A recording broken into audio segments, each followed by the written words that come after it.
예수님의 유아 시절, 예수님이 어린 시절의 그 이야기를 마태는 2장에서 마치고 3장을 시작하면서 이제 예수님이 장년이 되어서 공개적으로 사역을 시작하는 그때로 세월을 훌쩍 건너뜁니다. 그러면서 먼저 한 사람을 소개합니다. 그는 구약시대의 마지막 선지자라고 할 수 있는 세례 요한입니다. 세례 요한은 분명히 하나님에 의해 준비된 사람입니다. 구약 성경 이사야에 예언되었던 대로 예수님이 오실 길을 준비한 선지자입니다. 그 당시 사람들이 보기에도 세례 요한의 삶은 보통 사람들 같은 평범한 삶은 아니었습니다. 그가 현실을 바라보는 눈도 특별했고 앞을 내다보는 생각도 남달랐습니다. 아무도 살지 않는 광야에서 살면서 그때그때 얻어지는 것 먹으며 단순하게 살았다는 것입니다. 그 시대의 지도자들에게 거침없이 독사의 자식들이라고 외칠 수 있었습니다. 또한 이대로 가다간 도끼에 찍히고 불에 살라진다고 이해하기 힘든 과격한 말로 심판을 경고하고 외쳤습니다. 보통 사람들이 보기에는 미친 자로 보일 수 있었습니다. 그럼에도 불구하고 여러 넓은 지역에서 예루살렘, 온 유대, 또 요단강 각 사방에서 사람들은 그에게 몰려왔습니다. 선포하는 말씀을 듣고 그가 하라는 대로 따라 했습니다.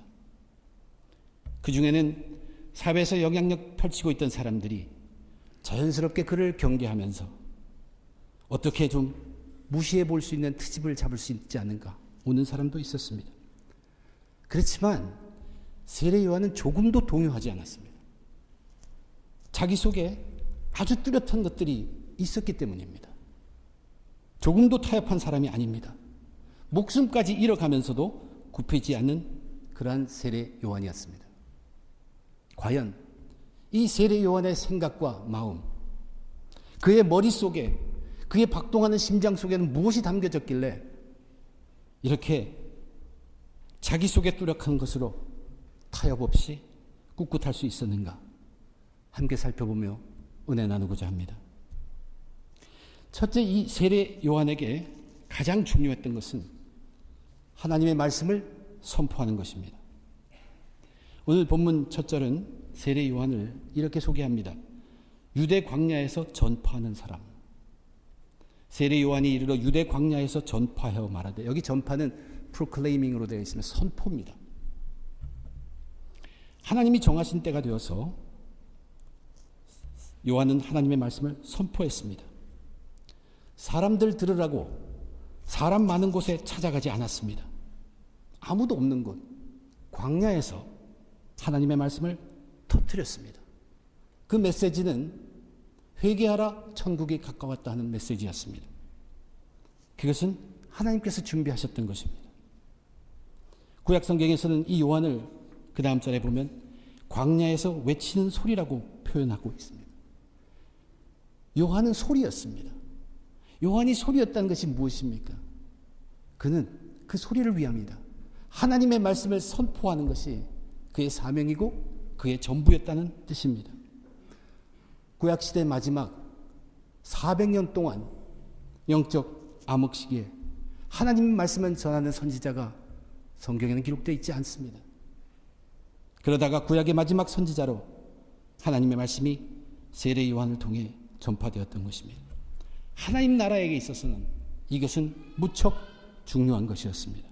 요한에게는 하나님 말씀 선포하는 것이 아주 중요했습니다. 그가 하나님 말씀을 선포하는 것이 왜 중요하고 얼만큼 중요한 것을 바로 그 다음 절에서 분명하게 알려주고 있습니다.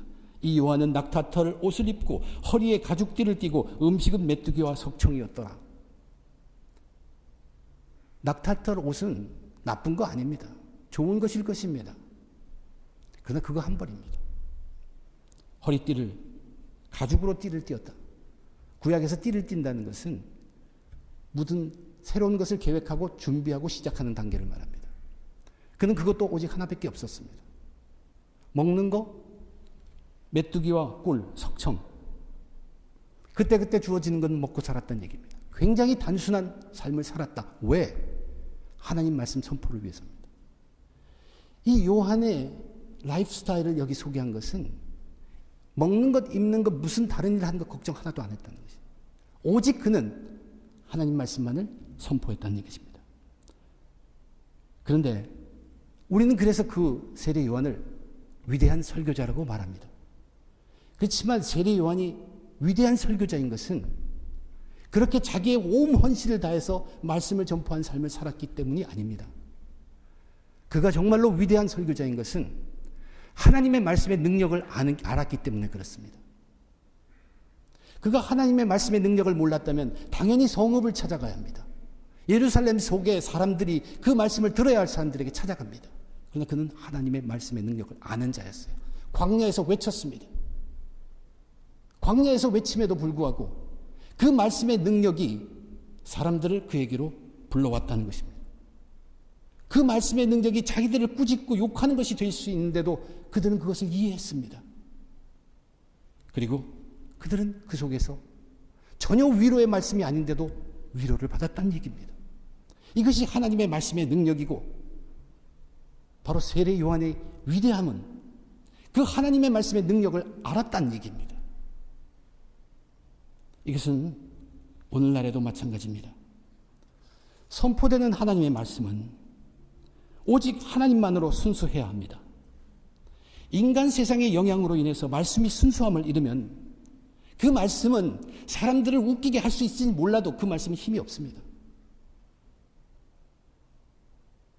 그러나 교회 전체에 하나님을 향한 그 말씀이 자라나고 있을 때, 말씀이 자라나는 것이 왕성한다는 것입니다. 하나님의 말씀이 왕성할 때는 그런 교회에 드나드는 영혼들이 그 영혼이 보호를 받습니다. 저는 그것을 믿습니다. 그것이 하나님의 말씀의 능력입니다. 오늘날 교회가 철저하게 회복해야 할 것은 바로 이 모습입니다.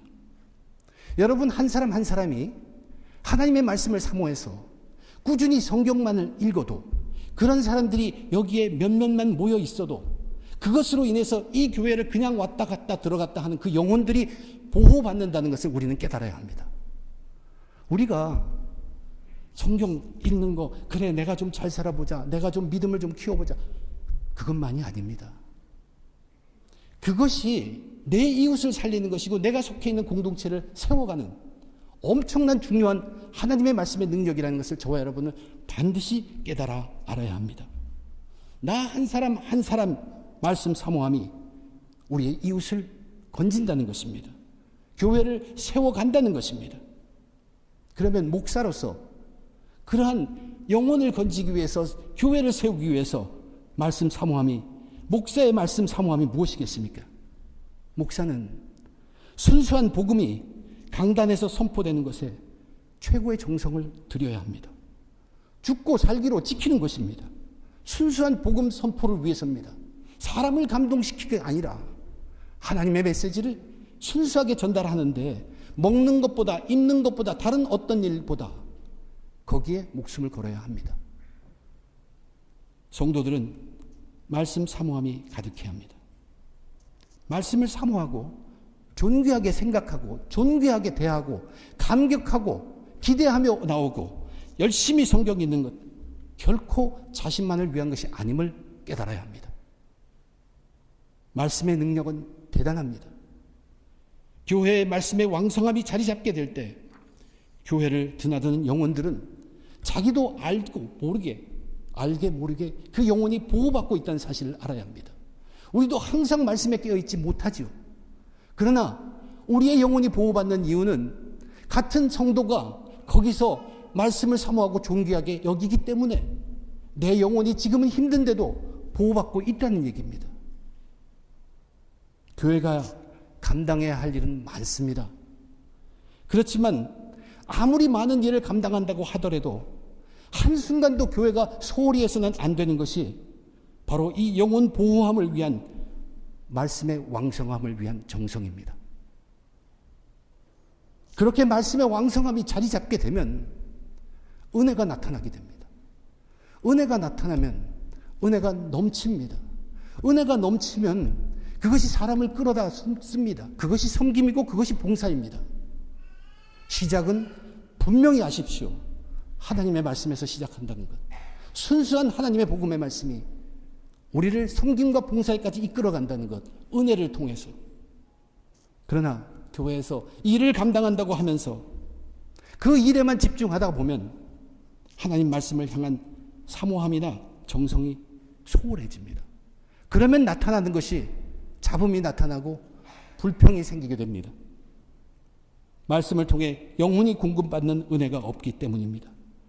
머리는 점점 냉랭해지고 가슴은 비어만 갑니다. 자기가 옳은 줄만 생각합니다. 그렇게 보면 교회가 하는 일은 굉장히 단순합니다. 하나님의 말씀이 살아있도록 하는 것입니다. 그리고 하나님의 말씀이 어떻게든 점점 자라서 각 개인에게, 각 가정에게, 각 교회에게 왕성할 수 있도록, 점점 자랄 수 있도록 하는 그것이 가장 중요합니다. 온 교회가 함께 힘써야 할 것이 바로 그 일입니다. 그리고 말씀을 통한 은혜로 은혜 받은 자가 봉사하고 섬기는 것입니다. 저와 여러분들이 그리스도인이라면 우리 그리스도인의 가장 그 근본은 바로 이 하나님 말씀에서 시작된다는 걸 우리는 분명히 깨달아야 합니다. 하나님이 천지를 무엇으로 창조했습니까? 말씀으로 창조하셨습니다. 신약시대에 이 땅에 오신 예수님이 누구입니까? 그분이 하나님의 말씀입니다. 믿음은 어디에서 납니까? 들음에서 나는데 하나님의 말씀을 들음으로 난다고 했습니다. 그리스도인의 근본 시작은 모두가 말씀이라는 것 결코 잊지 마시기 바랍니다. 세례 요한은 소리였습니다. 광야에서 선포하는 소리가 세례 요한이었습니다. 그는 읽기보다 먹기보다 다른 어떤 생각보다도 하나님의 말씀을 순전하게 복음의 말씀으로, 지금의 복음의 말씀으로 선포하는데 전념 다하고 몰두했던 자입니다. 세례 요한의 그 삶, 그것은 말씀을 선포함에 다 드러났습니다. 두 번째 것은 이 세례 요한의 그 마음속에 꽉 잡혀있던 것이 무엇이냐를, 사실 그것은 그에 전한 메시지 속에 잘 드러나고 있습니다. 요한의 속에를 꽉 자리 잡고 있던 것은 사람의 죄였습니다. 인간의 죄. 그리고 그 죄를 생각하면서 요한은 어떻게든 이 죄를 씻어야 한다. 이것을 씻어내 줘야 한다는 것이 요한에게는 너무나 가득했습니다. 그래서 그가 외친 것이 회개하라였습니다. 하나님 말씀 가운데 사는 사람들은 가장 먼저 발견하게 되는 것이 죄성입니다. 요한은 자기 속에 움틀거리는 죄를 모를 리가 없습니다. 그래서 그는 자기 나름대로 몸부림쳤어요. 이 죄로부터 좀 멀어져 갈까, 좀 죄가 적은데 가볼까 하고 그래서 광야를 찾아간 것이에요. 그러나 그는 오직 하나님의 말씀에만 집중하면 집중할수록 인간인 그에게는 이 죄라는 것을 어떻게 할 수 없는, 주체할 수 없다는 것을 깨달은 것입니다. 하나님 나라가 오기 전에 이 죄는, 문제는 해결돼야 한다는 것이 그 세례 요한의 가슴을 완전히 잡고 있었습니다. 당시에 율법에 따라 죄를 사함받는 방법이 있었어요. 희생 제물을 드리는 것이고 우슬초로 정결케 함을 입는 것입니다. 그러나 이미 그것은 형식이 되어버렸고 그것이 오히려 더 많은 죄를 일으키는 것을 사도 요한은 알았습니다. 세례 요한은 알았습니다. 그런 사회에서 요한은 하나님의 나라를 준비하기 위해서 어떻게든 사람들의 죄를 씻어야만 한다고 생각하고 그가 한 것이 무엇이냐면, 누구든 자기의 죄를 모든 사람이 듣는 앞에서 공개적으로 고백해야 한다는 것입니다. 적어도 그 용기가 필요하다는 것이에요. 그리고 자기는 그것이 이루어졌다는 상징으로 물로 씻어주었습니다. 그것이 요한의 물세례입니다. 하나님 앞에, 사람들 앞에 죄를 자복하고 요한은 강물로 세례를 주며 죄가 씻어짐을 간절하게 바랬던 것입니다. 그때 그 당시 영적 지도자라 하는 바리새인과 사두개인들이 나타났습니다. 그를 바라보자마자 요한이 입에서 터져나온 것이 뭡니까? 독사의 자식들아. 이것은 바리새인이나 사두개인에 대한 어떤 특별한 분노가 결코 아닙니다. 그 속에, 세례 요한의 가슴 속에 해결하지 못하는 이 죄에 대한 그 문제를 갖고 있던 그에게 정말로 지금 온 백성들을 죄로 빠뜨리게 하는 저 영혼들, 그 죄에 대한 거룩한 분노가 폭발한 것입니다. 안타까운 울부짖는 절규란 얘기입니다. 백성들을 바른 하나님의 말씀으로 인도해서 하나님의 영혼을 구원해야 할 그들이 권위와 교만으로 가득 차서 사람들의 영혼을 죽이면서 자기들도 죄로 인해 죽어가는 그 죄를 본 것이에요. 터져 나왔던 것입니다. 그런 죄로는 하나님 나라를 맞이하기는커녕 하나님 진노를 면치 못할 것을 알았기 때문입니다. 저와 여러분이 생각해야 될 것이 무엇입니까? 요한의 이 끓는 듯한 죄를 향한 거룩한 분노가 저와 여러분 우리들에게 조금이라도 있느냐는 것입니다. 세상에 죄악이 너무 많습니다. 이제는 감각이 무뎌졌습니다. 너도 그렇고 나도 그렇고 어제도 그렇고 오늘도 그렇고 그렇게 계속 살아가니까 이제는 내 주위에서 또 나를 포함해서 슬쩍슬쩍 일어나는 작아 보이는 죄악은 느끼지 못할 정도가 되어버렸습니다. 그러니 이제는 오히려 대충 눈을 감고 편히 사는 것이 편하다는 그것이 만약 저와 여러분 우리 그리스도인들의 생각이라면 그것은 절대적으로 틀린 것입니다. 저와 여러분이 왜 그리스도인입니까? 왜 우리 그리스도인들은, 세상 사람들은 그런 죄악을 이제 그렇게 보고 있습니다. 아, 큰일이 벌어졌구나. 참 이거 안 됐네. 어떡하지? 저와 여러분은 결코 그렇지 않습니다. 저와 여러분이 그리스도인이라면 우리들이 그런 죄악을 대할 때마다, 죄악을 볼 때마다 잊지 말아야 될 것이 있기 때문에 그렇습니다. 그런 죄 때문에 예수 그리스도가 십자가에서 피를 흘리셨다는 얘기예요. 그분이 죽었다는 얘기예요. 나도 그 죄 속에서 꼬여 있는 사람인데 그렇게 해서 정령 죽어서 없어질 나를 그분이 피로 흘려서 죽으셔서 나는 이제 그 사람이 아니라 이제는 새로운 사람으로 거듭났다는 얘기입니다. 예수님의 피가 나를 그렇게 죄 속에서 사는 삶에서 건져내서 나는 거듭난 새 사람이라는 생각을 우리는 뚜렷하게 갖고 있어야 합니다. 저와 여러분이 이 예수의 보혈의 피, 그것을 간지고 하고 무장할 때는요, 죄가 우리로부터 도망간다는 사실을 알아야 합니다. 때로는 우리의 힘이 너무 연약해서 저 큰 죄를 내가 어떻게 감당하느냐, 그런 죄들도 너무나 많어요. 그러나 그것의 첫 시작, 그 죄를 싸울 수 있는 첫 발길은 우리 각자는 그리스도인 한 사람 한 사람이 그리스도인이 된 그 이유, 첫 동기, 그렇게 되게 한 것, 가장 귀한 것 예수의 보혈, 그 뜨거운 피를 다시 한번 상기시키고 내가 누구인가를, 내가 어떻게 살아가는 사람이라는 것을 다시 한번 깨달아야 합니다. 그리고 결단해야 합니다. 죄와 분리되어서 살아가는 것은 아닙니다. 예수의 보혈을 가지고 죄를 볼 때 우리를 바꿀 뿐만 아니라 그것이 능력이 있어서, 예수의 보혈의 능력이 있어서 그 보혈로 무정하는 그 사람을 통해서 세상의 죄는 이기지 못합니다. 그리고 나를 향한 죄들은 분명히 물러져 갈 것입니다. 저와 여러분, 우리들은 이 만연한 세상을 보면서 나는 정말 예수의 보혈이 없으면 견딜 수가 없는 사람이구나 하는 고백이 늘 넘쳐나야 합니다. 로마서에서 그렇게 얘기하죠. 죄가 더한 곳에 은혜가 더한다고 얘기하는 것은 그 은혜를 맛보기 위해서 죄를 지으라는 얘기가 아닙니다. 죄를 볼 때마다 우리는 그리스도인이기 때문에 예수의 보혈의 피를 생각하게 된다는 얘기입니다. 그래서 우리는 은혜가 넘치는, 예수의 보혈의 은혜가 넘친다는 얘기예요. 죄를 보면 우리는 무장돼야 합니다. 예수님의 피입니다. 예수님의 피가 우리를 씻었습니다. 세례 요한은 그 죄를 어떻게 할 줄은 몰랐어요. 그래서 물로 씻어주셨답니다. 그러나 그것은 하나님이 그에게 계시한 행위입니다. 왜냐하면 예수님은 자신의 그 피로 우리의 죄를 씻어주셨기 때문에. 예수님의 피 흘리심으로 그리스도인은 다시 태어납니다. 세례 요한이 예수님의 피로 씻음을 알지는 못했을지 몰라도 그가 뚜렷하게 알았는 것은 죄의 문제는 해결돼야 한다는 얘기고, 메시아 구세주가 온다면 이것이 어떻게든 해결된다는 것은 그는 알았습니다. 그것이 위대한 점이었습니다. 내가 지금 주께로 가오니 십자가의 보혈로 날 씻어주소서. 우리는 예수님의 이 피값을 결코 소홀히 해서는 안 됩니다. 우리가 죄를 볼 때마다, 내 속에 죄성이 날 때마다 예수의 피값을 다시 한번 상기시키십시오. 저 십자가 예수님의 피의 능력으로 우리는 죄사함을 받았으니 이제는 주님의 보혈로 죄를 감당할 수 있어야 합니다. 예수님의 피를 감사합시다. 나를 다시 태어나게 하신 그 피에 감격합시다. 그럴수록에 죄가 우리를 피할 것입니다. 죄가 우리를 피하도록 만들어야 합니다.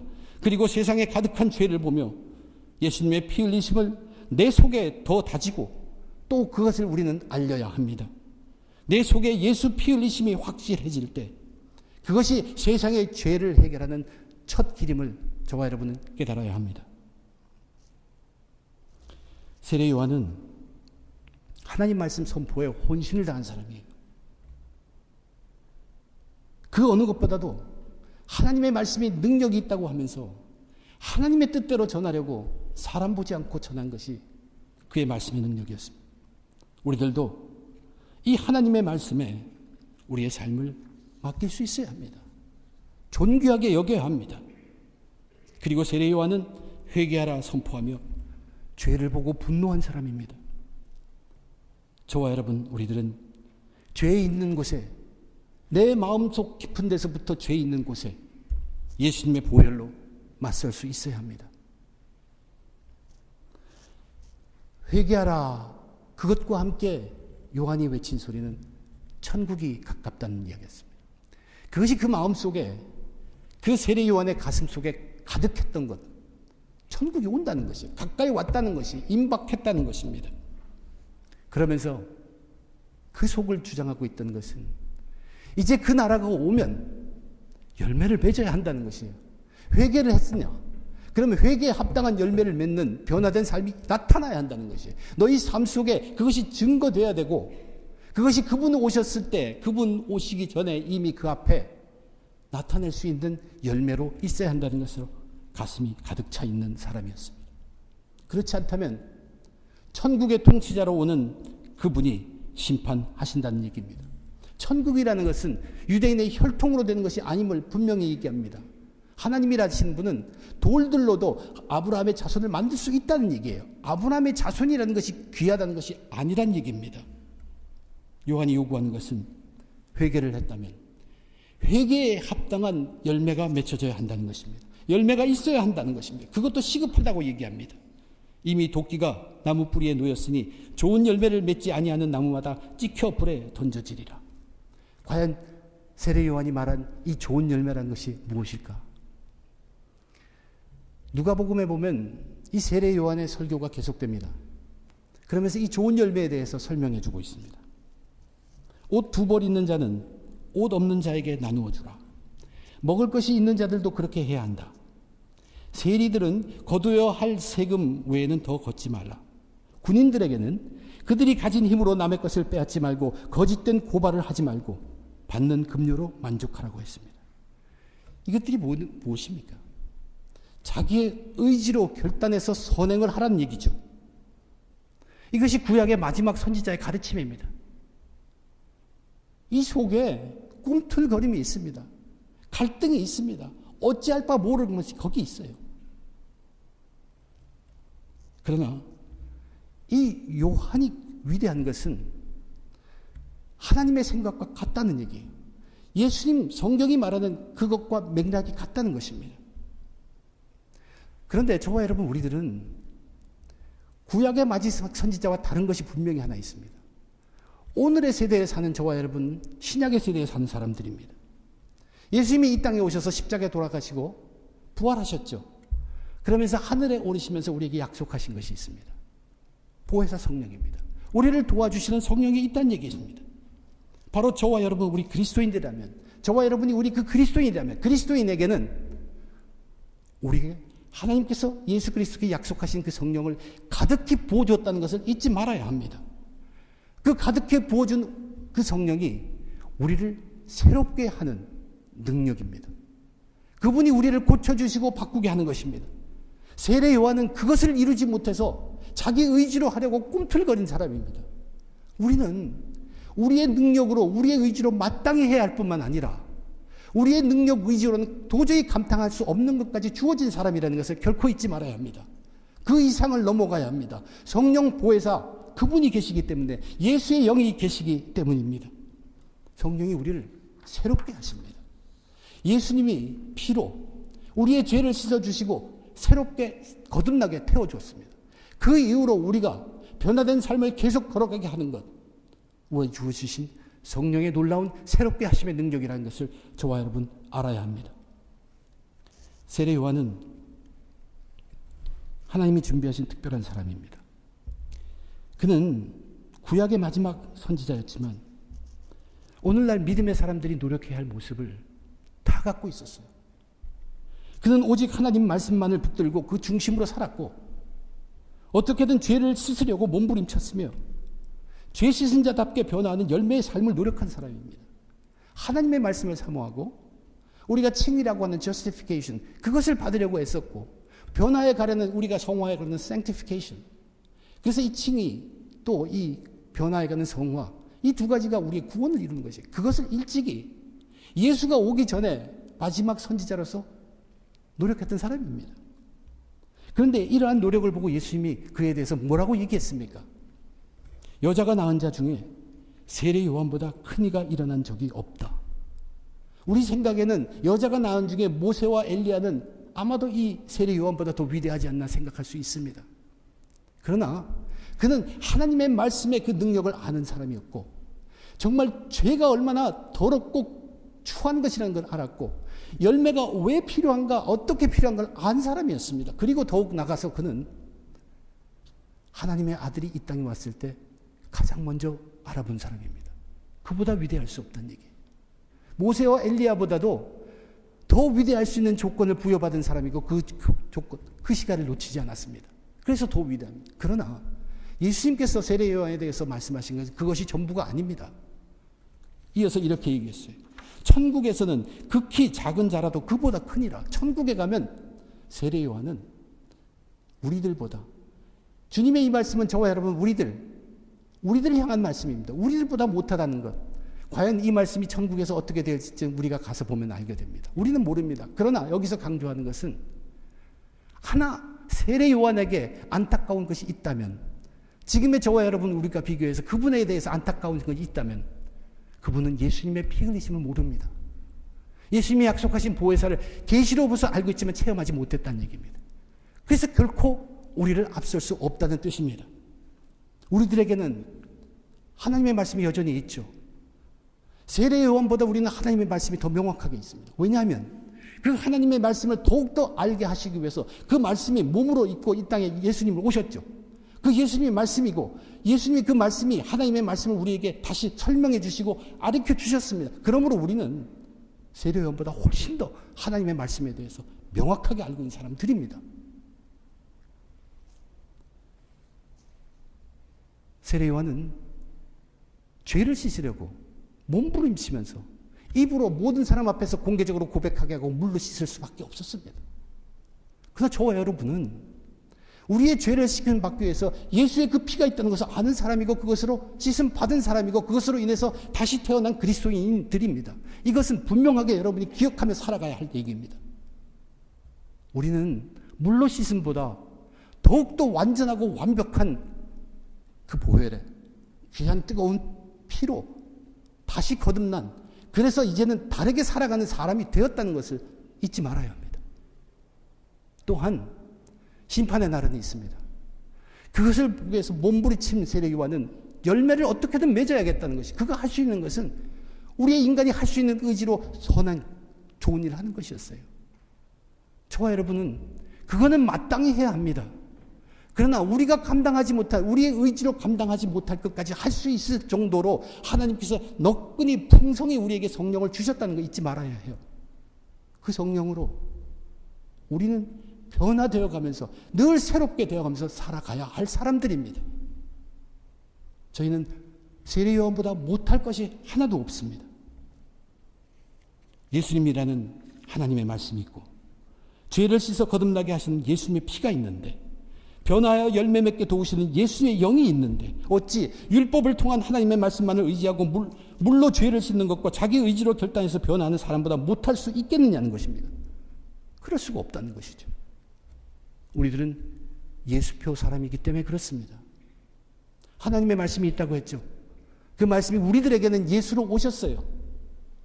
그리고 그 하나님의 말씀을 풀어서 알려주신 예수님이 계십니다. 또한 우리의 죄를 씻어주시는 그 예수님의 피, 또 열매 맺고 진정한 변화를 이루시게 하는 성령, 예수님의 영, 예수님 피, 예수님의 영. 우리들은 예수표 사람들입니다. 우리 믿음의 사람들, 예수표 사람으로서 하나님 말씀에 집중해야 합니다. 하나님 말씀이라는 것은 정말로 귀한 것입니다. 그리고 능력의 것입니다. 이 말씀 사모해야 합니다. 그리고 자기 속에 왕성한 뿐만 아니라 우리 공동체에 왕성할 수 있도록 모두가 각자가 할 수 있는 최선을 다해야 합니다. 바로 이 말씀의 능력이 모든 힘의 원동력이라는 것을 그리스도인들은 정말로 분명하게 알아야 합니다. 또한 그와 동시에 예수표 사람은 예수님의 피로 죄 씻음을 받고 다시 태어난 사람이라는 것을 잊지 말아야 합니다. 구별된 사람들입니다. 예수 모르는 사람들과 우리는 다릅니다. 우리는 한 번 더 태어난 사람이라는 것, 예수 피로, 그것을 잊지 말아야 합니다. 그래서 죄를 미워할 수 있고 죄에 대해서 민감해야 합니다. 죄와 싸울 수 있어야 합니다. 항상 예수님 십자가의 보혈, 그 피로 죄에 대한 싸움 준비가 되어 있어야 합니다. 또한 예수표 사람은 끝없이 변화해 가는 것입니다. 우리의 의지로만이 아니라 그것을 위해서 풍성히 주어준 성령의 도움으로 내 열매를 맺는 것이 아니라 하나님이 원하시는 열매를 삶 속에서 맺어가야 할 사람들이 저와 여러분 예수표 사람들입니다. 우리들은 이 시대에 당대에 오늘 예수에 미친 자들이 되어야 합니다. 예수표 사람들이 다 되셔야 합니다. 다시 오실 예수님을 기대하며 끝까지 승리하는 저와 여러분 예수표 사람 되시기를 주님의 이름으로 축원드립니다. 기도하겠습니다. 하나님, 세상 삶 속에 살다가, 세상 생각 속에 살다가, 세상 일로 마음을 가득 채웠다가 이 시간 마음 비우고 하나님의 말씀을 귀하게 영접합니다. 하나님의 말씀이 조금이라도 자라나게 도와주시옵소서. 귀한 말씀을 감격하고 기도한 삶이 되도록 도와주시고, 나만을 위한 것이 아니라 그것이 하나님 나라를 세우는 것이라는, 내 이웃을 사랑하는 것이라는 것을 다시 한번 깨닫게 해 주시옵소서.